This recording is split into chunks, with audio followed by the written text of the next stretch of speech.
Hello and welcome back to another episode of Real Talk. If you don't know what Real Talk is, I don't blame you because I haven't recorded one of these for 2 years and I only ever recorded one of these. Actually, technically that's not true because I did record this episode once already, but it was very ranty and very negative, and I went back and rewatched my original Real Talk, which is talking about whether you need to find success in life to be happy, or at least success as measured by most standards. And I realized my tone did not fit the tone of Real Talk, so I'm going to return to my issue from a more positive, constructive angle and have another crack at it. The issue that's been building within me for the last week or so, and trust me, this is not baby's first time on the internet, but just the amount of vitriol and hatred and negativity I've been seeing online more and more lately. For instance, I'll watch a very inoffensive reel on Instagram about someone going to take a selfie and being interrupted by a stranger and having a weird and fun and wholesome interaction with them,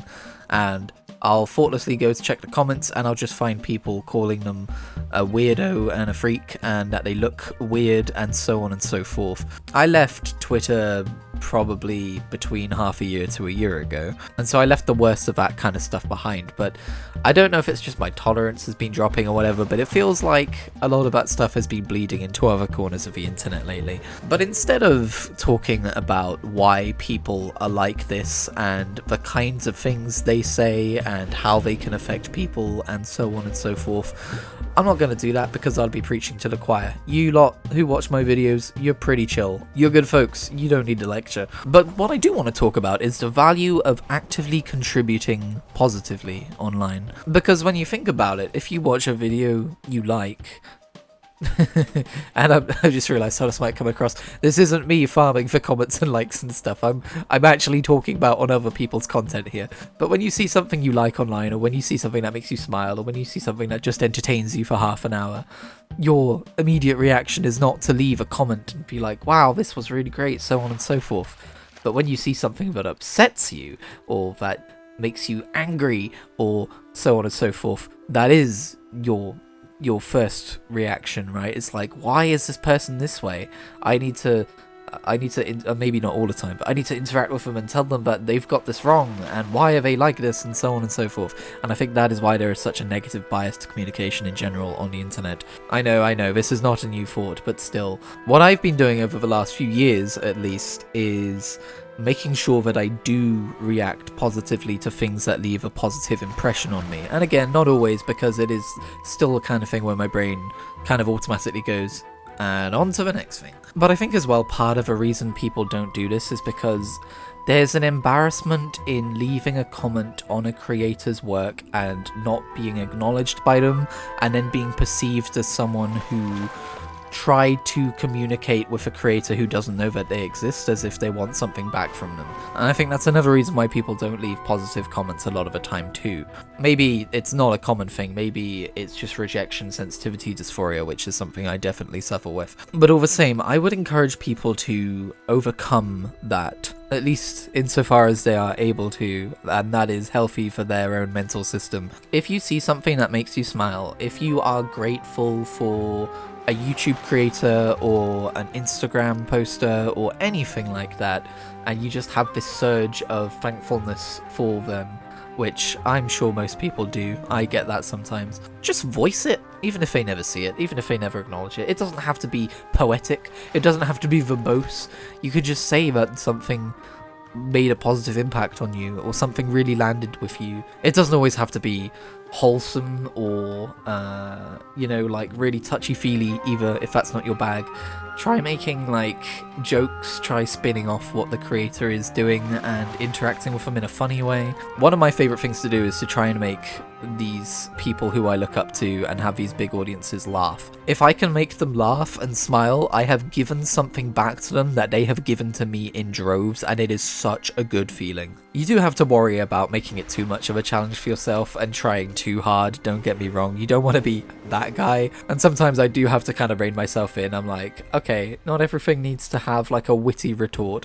Hell, that's a problem I have in real life too with friends. Sometimes I'm like, I've just been dishing out the one-liners at the end of every sentence. I need to actually have a real conversation with these people. But all the same, the internet is flooded with negativity, and I think our instinct is to combat it by yelling at the people who are yelling, and all that does is add to the noise. Don't get me wrong, by the way, I want to add something very important here. If you let hateful comments go unchecked within your community, unfortunately that does give these people the impression that it is a safe haven for them to express their bigoted views. That stuff does need to be directly combated, don't get me wrong, but just in general when you're out and about online, like, obviously you can point out toxicity where it is, but like, instead of directly combating these people, you can also just contribute in your own positive way online, and if we all did that a little bit more, I think it would help make a little bit more of an impact. It's a little bit like how I write a journal nowadays, and I've been writing it for about half a year now, and looking back, I do find myself a little disappointed with it because it is a negative bias through and through. Like, I very rarely write a journal entry talking about what a good day I've had. You know, if I go out and see my friends, usually I'll make a post about that, but it almost feels obligatory. It is not something that I naturally feel the instinct to go and write about in the same way that I do if I'm having a bad day. And so while this journal is first and foremost a journal, and it is private, I also write it, just frame it. It helps for me personally with the idea in mind of someone far in the future reading through it. And I am a little concerned that I have just portrayed my life as a series of negative events. I think it is similar online to, like, we don't feel the need to talk about things that we are grateful for or thankful for or good days that we've had, but I think seeing that stuff can really, like, rebalance the world in our minds as we see it online. And while we can't just pretend that these horrible people and these horrible events aren't happening in the world, I think it's important to also point at the blue sky. It's currently grey outside, that's a bad example, but just be like, life can be good too. I don't know, I think that's it. I think that's my thought for the day. I'm not going to read out examples of these horrible vitriolic comments which have been bothering me lately, but it's safe to say it is not something which is eating up my entire mind at all times. I am not red in the face reading angry comments. I'm just a bit fed up with them. And most of the time it's not even aimed at me, but I've just been getting some very weird replies nowadays. I will give you one example just because it's funny to me, and it's such a perfect example of what I'm talking about. On the Good Vibes Gaming video comparing Mario Kart World tracks to their originals, I left a comment saying, "This is a dangerous video to watch when I can't afford a Switch 2, which is just kind of like a haha, nudge nudge, and the reply I opened my phone to see this morning was, "Why? Do you want Nintendo to charge people to merely watch the footage? Oh god help us all if they Nintendo today their gameplay videos behind a wall of DRM, I'm gonna go poo-poo." Bro, what? That was a real comment read verbatim, and it's just like, why? It's not that serious. Anyway, I'm going into the ranty territory, so I'm going to stop myself. But yes, just remember, if you are ever in doubt, just remember to tell yourself, it's not that serious. To leave you on a positive, that channel I mentioned, Good Vibes Gaming, have been doing a mostly weekly video series where they poll their audience on everyone's top 10 favourite games of each gaming platform, and then talk about the games that the audience chose. And it's just such a celebration and enthusiastic talk about video games. It's something I think the internet needs a lot more of, so if you want something fun to go and watch, I recommend that. Thank you for watching today's episode of Real Talk. I'll try not to make it 2 years until the next one, and I'll catch you in whatever I make next.